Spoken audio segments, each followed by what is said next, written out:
मौजे खानदाड येथील शासनमान्य रास्तभाव दुकान क्रमांक 1 मार्फत महिन्याचे अंतिम 2 दिवस म्हणजे रेशन वाटपाच्या नित्यप्रकारामुळे लाभार्थ्यांना मनस्ताप। याबाबत अधिक माहिती अशी की येथील सदर दुकानामार्फत गरीब जनतेस रेशन वाटप गेली अनेक वर्ष प्रकार सुरूच आहे।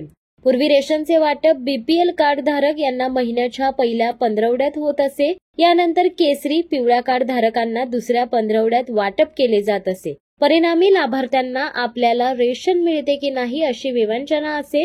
सतत धावपळ, मानसिक त्रास सोसावा लागतो। त्याचबरोबर कधी कधी अचानक झुंबड होत असल्याने तासनतास रांगेत तिष्ठावे लागत आहे। पुढील महिन्यात तरी रेशन वेळेत मिळेल याच आशेवर असतात। दरम्यान दिनांक 28 फेब्रुवारी रोजी सायंकाळी सदर दुकान क्रमांक 1 येथे पुरवठा अधिकारी यांनी अचानक भेट दिल्याने तेथील एकंदरीत रेशन वाटपाचे प्रकार त्यांच्या लक्षात आले। दरम्यान आमच्या प्रतिनिधींशी याच वेळी त्यांची भेट झाल्याने सदर रास्तभाव दुकानाचा पाडाच वाचला गेलाय। पुरवठा अधिकाऱ्यांनी हे सर्व शांतपणे ऐकून घेऊन तसेच रेशनसाठी होणारी झुंबड स्वतः पाहिली आहे।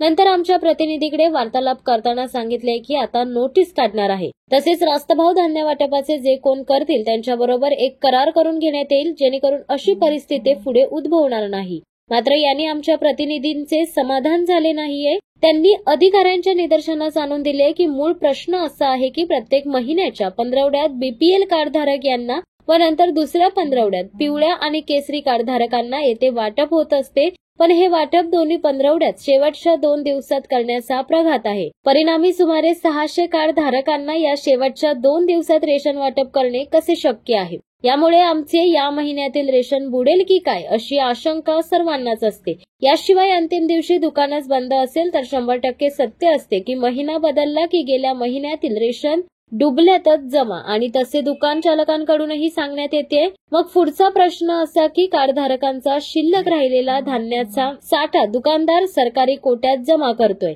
की काळा बाजाराने विकतोय अथवा ज्यांचा त्यांना देतोय। खुद्द तालुका पुरवठा अधिकारी यांनी समक्ष भेट देऊन समस्याही जाणून घेतल्यात, त्यामुळे त्यांचे कौतुक होत आहे आणि एकंदरीत समस्या स्वतः पाहिल्याने यापुढे आपल्याला वेळेतच आणि निश्चित काळात धान्य मिळेल अशी आशा वाढल्याचे अनेक लाभार्थी यांनी बोलताना आमच्या प्रतिनिधींशी सांगितले आहे।